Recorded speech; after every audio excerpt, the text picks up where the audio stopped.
So a big warm welcome, please, for Aleksander Szachorin.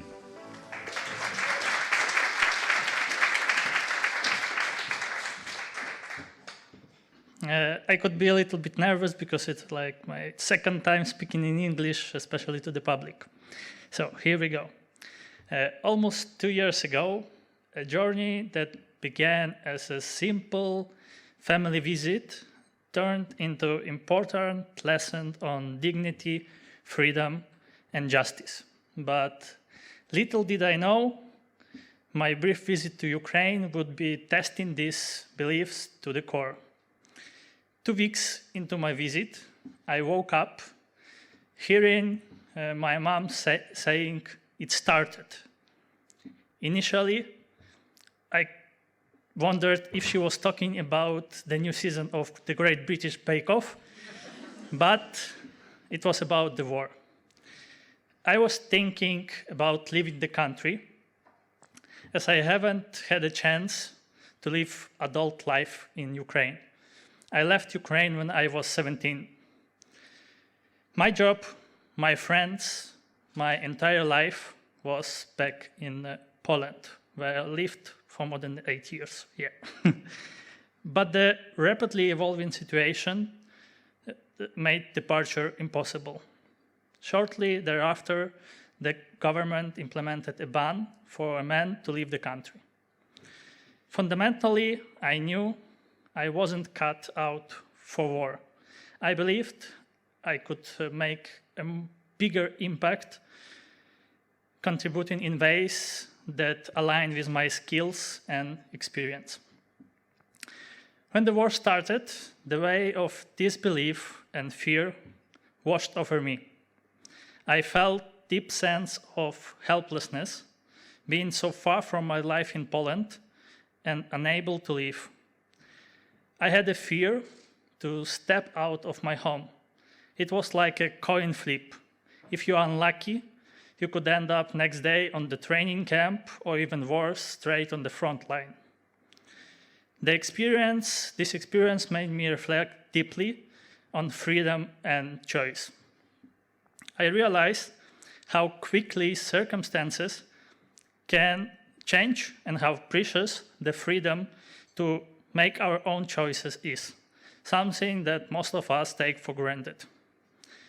My life in different countries by myself from early ages had taught me to fight for my future. This determination fueled my quest to find a way out of Ukraine. At one point of my stay, I lost everything I had before. I had an amazing job that sometimes needed me to be there in person, which meant I couldn't continue working in the same place. I had many friends and overall good life. This loss pushed me close to feeling very down, because I didn't choose to lose these things. That's why I began to look hard for any way to get back to my old life, where I felt really truly free. The first plan that took shape in my mind was to apply for studies in Poland. This seemed like a practical choice, especially since students were initially exempt from the travel restrictions. I began researching universities, identifying one that seemed like a perfect fit. It wasn't just about finding a university. It was about finding a hope, a way to move forward. But as I was about to take the first steps toward this new journey, the situation changed significantly. The exemption for students was revoked, pulling the rug under my feet and sending me back to the drawing board, searching for another way out. After a long 1.5 years of searching, on Sunday evening, I got a call. "Alex, you have 1 hour. You need to bring your essentials and be in this place." Following that call, we had a few days of traveling near the border ahead of us. We stayed in remote hotels where we couldn't use our phones because they could be tracked by authorities searching for people like us. As I sat in the car, we were in a group of 4 people, and on the run day, we stopped at our final destination. I didn't know anything about how it would look like. I didn't even know that we would need to run through the border. And we stopped close to the forest next to the border. As I sat in the car, I spotted a man in the woods doing the best impersonation of kangaroo, hopping up and down, trying to identify us and signal us that he is there. Turned out he was our guide and not just a forest-dwelling fitness enthusiast. We rushed over to him, and within a minute, we heard a car driving by, and all I heard was, "Jump out into bushes and lay down." It was like a twisted game of hide and seek, but the stakes were much higher. I took a moment to look around, and by then, everyone else vanished into the bushes. Fortunately, I managed to hide. After some walking in the forest, our guide told us, we need to run for like 5 minutes, so Border Patrol wouldn't see us. So we sprinted for about 20-25 minutes without stopping, which wasn't that pleasant since I hadn't been active going to the gym for almost 1.5 years. It was tough, and as a result, we ended up in 2 separate groups. One group was way ahead, and me, this other guy, was about 100 meters behind. As we were walking to our final stretch, right around the corner, we saw 2 guys standing next to our first group, wearing black clothes. And we couldn't help but crack a nervous joke. Wow, the Border Patrol must have heard we were having a forest party and wanted to join us. But luck was on our side. These guys were friends of our guide, and they were laying down in the cornfield for like 20-30 minutes as we were walking to them. And we successfully completed our journey. Upon my arrival in Belfast, I was greeted not just with a new environment, but with a renewed sense of what it means to be really free. Here, I was no longer defined by the constraints of a conflict I had no part in. I was met with open arms, kindness, and a great community. So thank you everyone for proving that humor, kindness, and compassion are not mere traits, but the universal bonds that tie us together. And remember, no matter where we're from, we all share a love for freedom, dignity, and the occasional bad joke. Thank you very much.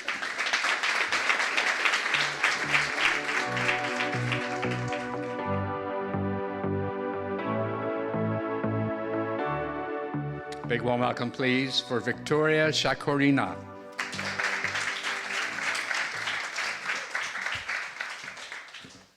One day I woke up very early. I had a feeling of anxiety. I went to the kitchen and made some coffee. A dawn of a new day. My typical day in my comfortable and successful life. A successful career in which I have achieved everything I wanted. 2 great adult sons, friends, traveling around the world. So much had been achieved. Outside the window, something fell loudly on the street. Some strange and loud sound, I thought. But happens. After finishing my coffee, I grabbed my iPad to continue planning a cycle trip along Turkey's Mediterranean coast from Istanbul to Alanya. I had 20 days of an incredible journey ahead of me, which I plan to do in March 2022. I opened the iPad, and the entire news feed was just a few words. The war has started. Rocket attacks. Stay at home. Run to shelter. I froze. It is not possible. It's unreal. It's some kind of joke. Maybe I'm still sleeping. The news reports that there was a rocket attack on the airport of my city in the morning. The sound, yes, the sound I had half an hour ago. And I realized that this is reality. Ukraine, February 24th, 2022. That day completely changed everything. For the past 19 years, I have been a successful manager who knows how to manage crisis situation, myself and my reactions. For the first time in my life, I didn't know what to do and how to react. Panic was starting outside the windows and I couldn't stop reading the news. Every minute something changed. The first information about killed people. I went to wake up my sons and told them that the war has started. To which I had the answer from them, "Mother, do not joke." No, this is not a joke. Our city was bombed, the airport. The decision to wake my son was the only decision I could make for the next few weeks. I froze. I cannot influence this injustice. I can't change anything. I cannot. A month I don't remember, because all I did was read, listen, and watch the news. I froze. My sons asked me every day to leave the country to a safe place, but I refused. One day, I woke up in the morning, and for the first time, I made a decision. If I can't find a solution to affect the situation, I have to do something with my life. My favorite backpack, small backpack, which I traveled with on my happy and adventurous journey, was supposed to contain all my life that day. How many unnecessary things people buy? Eventually, we can only take ourselves and the small bag with us. The border of Ukraine, hundreds, thousands of women and children, tears, love, crying. From the first day of the war, men were forbidden to travel abroad. Children says goodbye to dads, cry, and don't understand why. Why we are leaving? Why is dad not released with us? I will stay with my dad. Daddy, dad. Men were crying too. My heart was torn to pieces. But about what I saw and heard on the border. Children are not guilty. Where is the justice? Poland, train station, hundreds of beds around, Ukrainian women, crying children, lots of loudly crying children and softly, quiet crying women. No one understands whether they will see their relatives and loved ones again. Fear of future, fear for relatives, the collapse of past life, plans and dreams, tragedy. Airplane to UK. That's how, in fragments and pictures, it remains in my memory, like one long day that lasted 3 months from the moment of the first terrible news. UK airport, smiling officer, and welcome center for Ukrainians at the airport. I was so touched by the meeting, warmth, and desire to help people from another country that I often had tears of gratitude. Strangers everywhere treated me like a friend or a family member. In the civil services, on the street, in the shop, everywhere. The initial shock and stress of drastic change passed, and I felt such deep gratitude for everything that I needed to share it. I decided to cycle from Aberdeen to London and personally thank everyone, every citizen of this kind and beautiful country. It was October 2022. Me, my bicycle, Ukrainian flag, my lovely backpack, which include all my life, and Aberdeen train station. The first conversation with people who addressed me with the words of support and solidarity. I sincerely thank everyone. On my way, I stopped near everyone and thanked them on behalf of every Ukrainian. It was an incredible journey where I met, thanked, and hugged many hundreds of people. When I came to Northern Ireland, I was very impressed by the kindness and compassion of the local people. Their hearts are open. My first feeling was very strange feeling. I am at home here, and I can't understand this feeling, but it was so real.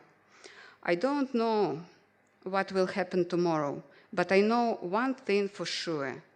We will never forget that United Kingdom gave and returned to many Ukrainians hope, faith in people, kindness, and smiles.